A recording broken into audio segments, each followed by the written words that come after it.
sekalian, yang perlu digarisbawahi dalam istiqamah di atas kebaikan itu, maka akan Allah SWT utus para malaikat menyampaikan berita gembira pada saat mereka mau meninggal. Baik, sebelumnya saya akan kembali ke tadi penjelasan masalah syaitan. Ya. Jadi syaitan ini musuh kita teman-teman. Saya ibaratkan sering begini. Seperti kita di garis start untuk lomba lari, kita ada di sini, syaitan di sebelah. Selama Anda belum memulai lari itu, syaitan di sebelah Anda ini terus akan berusaha menjatuhkan mental Anda. Kau nggak bisa, kau nggak mampu, kau begini, dia ajak lalai, supaya dia yang menang. Begitu kurang lebih rasionalnya. Mudah-mudahan Anda bisa tangkap pesan ini supaya Anda tahu bagaimana hakikat kehidupan kita ini dengan syaitan. Mereka bisa melihat kita, kita nggak bisa melihat, mereka bisikan, mereka jadikan mental. Tapi yang luar biasa adalah dalam masalah istiqomah. Istiqomah artinya Anda mulai mengerjakan, lalu Anda mulai terus mengerjakannya, kan gitu. Mulai Anda lari dari garis start, maka syaitan akan kelabakan musuh Anda ini. Karena Anda sudah memulainya kan. Anda sudah mulai sholat malam, mulai zikir pagi petang, mulai tutup aurat, mulai memperbaiki akhlak, mulai memperbaiki penampilan, mulai pergaulan, dan seterusnya mulai Anda lakukan. Maka roda itu berjalan, Anda seperti orang lagi lari. Maka syaitan untuk menggoda Anda tidak semudah pada saat Anda belum memulainya kan tadi. Karena kalau belum memulai, dia leluasa bisikin kita, datang sebelah kita. Tapi kalau kita lagi berlari, dia harus minimal kecepatan larinya seperti kita. Itu pun belum tentu dia bisa menggoda. Karena kita mau sholat malam, dia menggodain. Tapi kita lagi sholat malam, dia sulit. Atau dia harus lebih cepat dari kita. Oleh karena itu dia coba meletakkan ranjau-ranjau. Ranjau-ranjau ini maksiat teman-teman. Anda kalau lagi lari, ya penghalang-penghalang supaya terus istiqomah, ini dosa-dosa. Syaitan taruh batu, taruh ranjau, taruh godaan-godaan, gitu kan. Nah nanti kalau Anda tersangkut di batu itu, di ranjau itu, Anda jatuh nih. Nah dia leluasa lagi tuh langsung bisikin apa ya, rusakin mental Anda. Itu rasionalnya. Oleh karena itu, orang yang istiqomah ini, kapan dia betul-betul tidak membuka pintu-pintu dosa, siapa ada ranjau dia menghindar, ada penawaran zina, pelajaran bohong, penawaran ini, semua dijauhi sama dia, maka dia akan terus bisa mulus jalan, sampai dia meninggal. Ya, ini penting sekali untuk difahami, ini contoh-contoh rasional. Jadi ingat teman-teman sekalian sekali lagi, kalau seandainya Anda tetap saja, ya, tidak memulai ibadah-ibadah itu dengan cara memaksakannya dan membaca keutamaannya, misalnya mau sholat malam, mau sedekah segala macam, maka syaitan leluasa akan mengganggu Anda. Dan pada saat Anda sudah mulai mengerjakan, mulai berlari, dia akan kerepotan. Nah, caranya adalah dia melempar ranjau-ranjau, godaan-godaan. Makanya Nabi SAW pernah keluar dari masjid, kemudian mengambil sebuah tongkat beliau, lalu beliau menggaris-garis yang lurus. Beliau mengatakan, ini jalan Allah yang lurus. Ujungnya surga itu. Lalu beliau menggaris garis-garis kecil sebenarnya, mengatakan ini jalan-jalan yang menyimpang, di setiap jalan ada syaitan yang menggoda. Syaitan berharap kita nyangkul situ. Oleh karena itu orang kalau sudah membuka pintu dosa, nanti jadi lemah imannya kan. Jadi lambat jalannya karena tergoda dengan godaan-godaan. Anda harus istiqomah, lurus. Tidak usah terganggu dengan kiri kanan sampai Anda meninggal. Umur terbatas. Nah itu istiqomah. Baik teman-teman sekalian. Makanya pertanyaan sahabat tadi ini mulia sekali ya. Bagaimana beliau bertanya hal yang sangat luar biasa kepada baginda Nabi alaihi salatu wassalam. Saya akan masuk teman-teman langsung ke kiat-kiat untuk istiqomah. Bagaimana caranya supaya kita bisa istiqomah dalam satu perbuatan kebaikan. Kemudian kita menambah perbuatan kebaikan lain. Dan terus kita menambah dan menambah. Dan kita istiqomahkan semuanya. Sehingga kita bertemu dengan Allah subhanahu wa ta'ala. Mengejar pahala maksimal yang kita mampu. Ya. Yang pertama, ini tentu yang kami susun ya teman-teman sekalian. Karena saya melihat cukup banyak tulisan tentang masalah istiqomah. Dan setiap orang menyusun poin-poin menurut apa yang dia fahami mungkin ya. Kalau saya melihat Allahu a'lam yang pertama adalah menuntut ilmu syar'i. Ini teman-teman sekalian adalah kiat istiqomah pertama. Kenapa? Karena dengan menuntut ilmu agama, itu jadi pondasi dasar, maka akan datang keimanan. Nah, di atasnya. Ya. Saya melihat subhanallah iman itu tidak muncul tanpa ilmu. Ilmu syariah. Bagaimana caranya Anda merasa punya iman tanpa Anda dengarkan ceramah? Para sahabat merasakan keimanan masuk dalam hati mereka pada saat mendengar Nabi SAW menyampaikan wahyu. Gitu. Jadi ilmu agama itu merupakan pondasi dasar. Ya. Bagaimana seseorang bisa istiqomah. Makin banyak ilmunya, terus saja dia gali ilmu agama, makin dalam, maka makin mudah dia istiqomah. Makanya Nabi SAW mengatakan dalam hadis yang masyhur tentang masalah untuk ilmu. Hadis ini hadis riwayat Muslim ya. Barang siapa yang menempuh perjalanan untuk mencari ilmu, maka Allah akan mudahkan jalannya menuju ke surga. gambaran kepada teman-teman yang sudah bekerja di sebuah tempat. Selama tempat kerja Anda halal, fokus saja istiqomah di situ. Ya. Ada sebagian orang tidak. 1 bulan di sini, 1 bulan di sana, 1 bulan di sana. Nggak ada sesuatu yang dia bisa istiqomah di sesuatu pekerjaan. Ada orang subhanallah sampai pensiun di tempat itu. Udah ditekunin sama dia.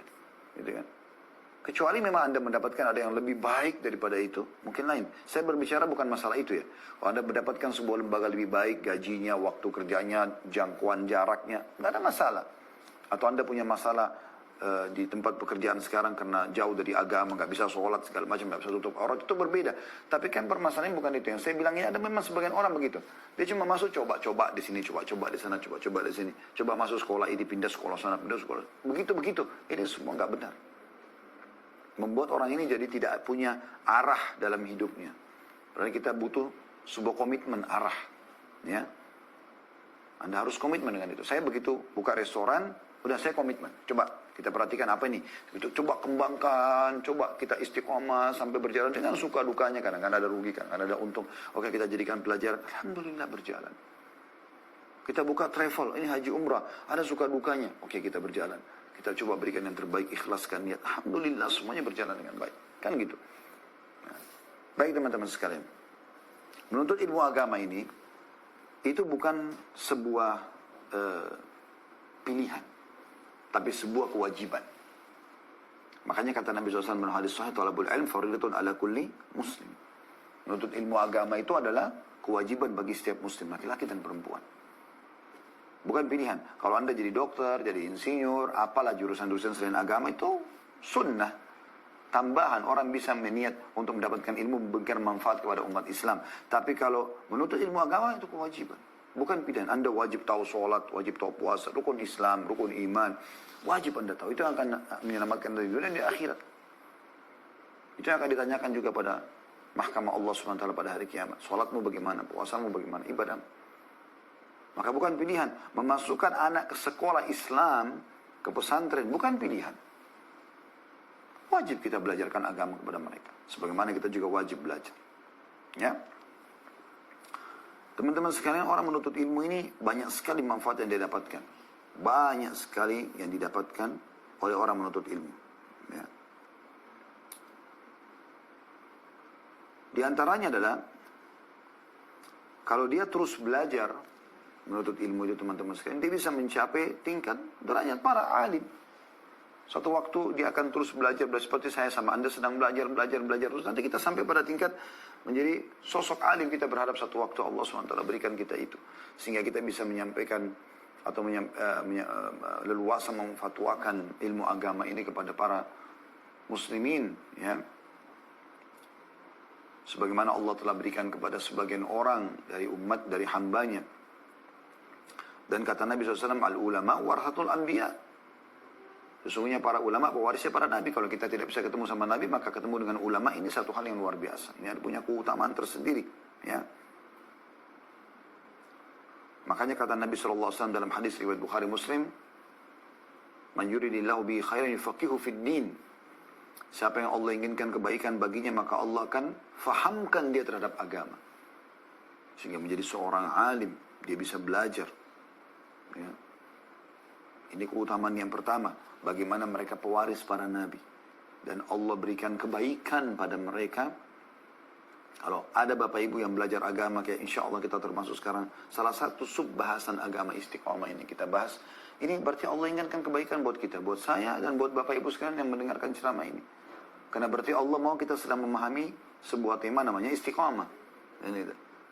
Tidak semua orang punya kesempatan untuk itu. Mungkin ada orang tadinya mau ikut bersama kita di Zoom atau di medsos kita ini, tapi tiba-tiba ada halangan, tiba-tiba ada begini dan begitu. Ya. Atau malas, atau apa yang digoda oleh syaitan, bisa saja. Anda yang berhasil ikut, alhamdulillah, berarti Allah inginkan kebaikan buat Anda, karena kata Nabi SAW begitu. Siapa yang Allah inginkan kebaikan untuknya, maka Allah akan fahamkan agama baginya. Gak mungkin sia-sia insya Allah dalam 1 jam kita berbicara tanpa ada pemahaman yang kita dapatkan, gitu kan. Maka ini perlu digarisbawahi. Juga dalam sebuah hadis, sesungguhnya Allah Subhanahu wa taala menciptakan makhluk dalam kegelapan, lalu Allah memberikan kepada mereka dari cahayanya. Kemudian baru salam, Hasan Basri lagi berzikir dengan para jemaah padahal beliau jadi imam di masjid. jami'nya Al-Basra, kota Basra di Irak. Kemudian pada saat itu baru Hasan Basri mau tanya, kamu sholat apa? Dia sholat lagi setelah itu. Salam, sholat lagi. Selesai 2 rakaat baru mau ditanya, sholat lagi. Terus sampai 8 rakaat. Begitu sudah 8 rakaat, Hasan Basri berdiri pegang tangannya. Lalu tanya, kamu sholat apa ini? Sampai 8 rakaat ba'da asr. Kita sudah tahu tidak ada ba'di asr. Ya. Maka orang itu mengatakan langsung dengan marah, dia mengatakan, apakah Allah akan menghukum saya karena saya sholat? Dia mau ibadah. Apa kata Hasan Basri? Ini jawaban penting sekali. Beliau mengatakan rahimahullah, ini ulama tabi'in masyhur, ya. Muridnya Abu Hurairah, muridnya Ibnu Umar, muridnya Ibnu Abbas radhiyallahu anhum majma'in, murid para sahabat yang mulia. Hasan Basri mengatakan, Allah tidak menghukummu karena kau ibadah, tapi Allah menghukummu karena kau membuat-buat ibadah itu. Kau nggak dihukum karena ibadah, tapi Allah hukum kau karena kau buat-buat. Allah nggak perintahin, ngapain kau sholat 8 rakaat setelah asar? Kan gitu. Itu karena tidak ada ilmu, teman-teman sekalian. Mau ibadah, mau berbuat baik, tapi tidak ada anjurannya. Akan sia-sia kan gitu. Dan Rasulullah SAW sudah bersabda, sungguhnya keutamaan seorang yang berilmu dibandingkan ahli ibadah. Ada ilmunya lalu diamalkan. Nah ini penting sekali teman-teman sekalian. Perumpamannya itu, kata Nabi SAW, sungguhnya keutamaan seorang yang berilmu dibandingkan ahli ibadah, seperti keutamaan bulan di malam purnama dibandingkan dengan bintang-bintang yang lainnya. Hadis riwayat Abu Daud dan juga Ibnu Majah. Ya, itu luar biasa teman-teman sabda Nabi SAW.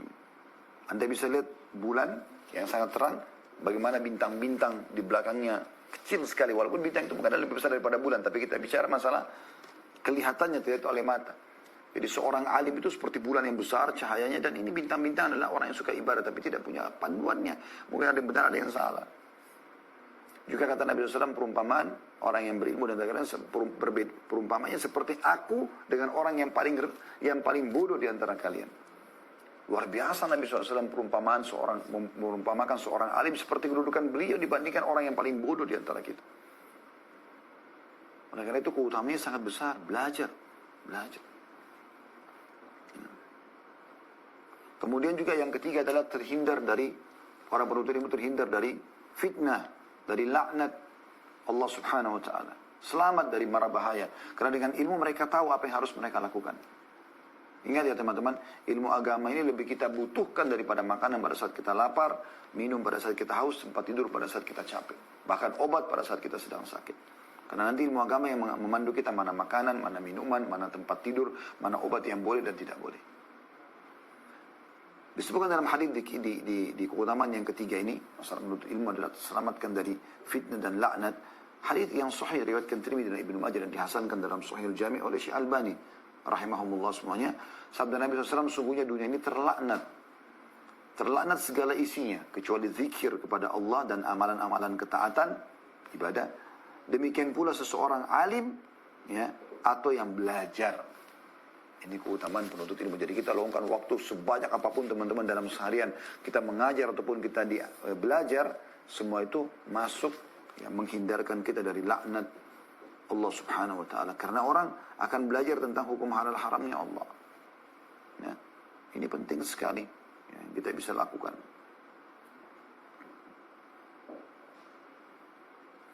Kemudian juga termasuk, ya, keutamaan menurut ilmu adalah bagaimana Allah Subhanahu wa taala, ini hadis, ya, ini yang keempat, ya, saya dengarkan dari Dr. Sulaiman Rahili pada saat dalam salah satu majelis bersama beliau menyebutkan ada hadis yang dihasankan oleh para ulama, siapa yang keluar ikhlas menuntut ilmu, maka Allah akan berikan dia pahala haji lengkap.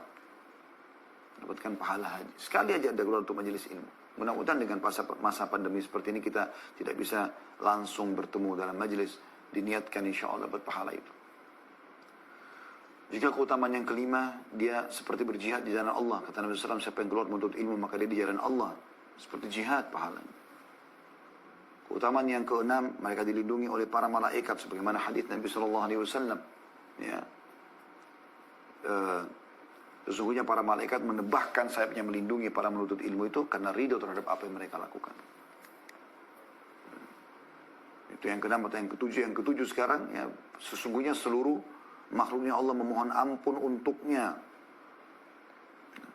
Ini luar biasa ini teman-teman sekalian. Ya.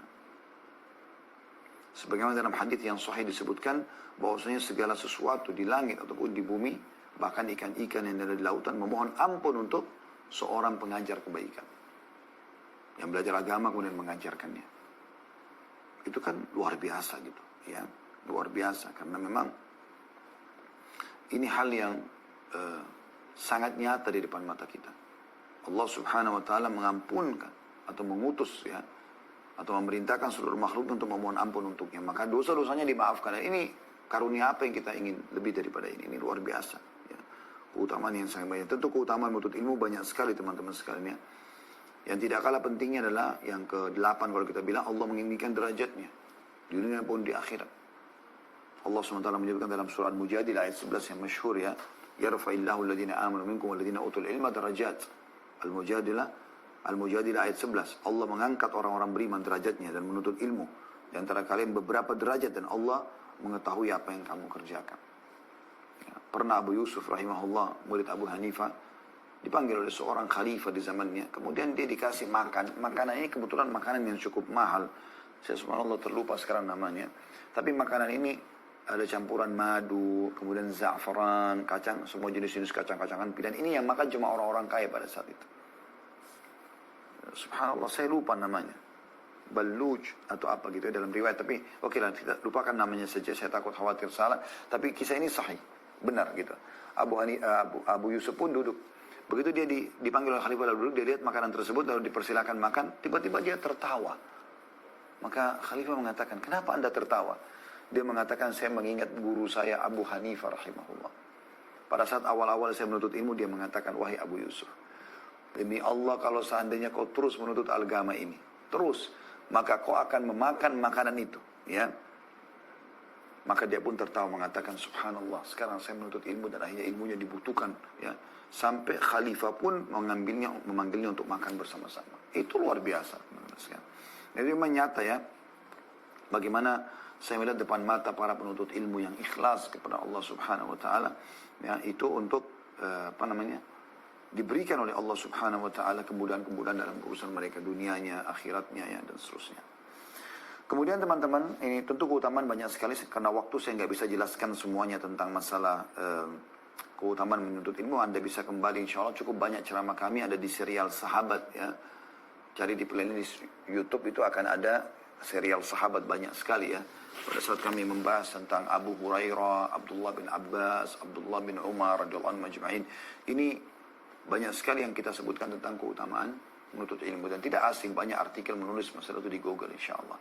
Dan juga para asatidz kiram, satu-satu kita muliakan, cukup banyak membahas masalah itu, insya Allah di medsos juga bisa dilihat. Hanya saja mungkin teman-teman sekalian yang perlu kami berbagi adalah bagaimana pada saat kita, ya, kita menuntut ilmu, atau pada saat menuntut ilmu ikhlaskan niat karena Allah SWT. Ini yang penting. Kata Nabi SAW dalam hadis Abu Daud yang sahih, Inna Allah la yaqbalu amalan illa ma kana khalisan liwajhi. Allah tidak akan menerima amal kecuali yang ikhlas karenanya.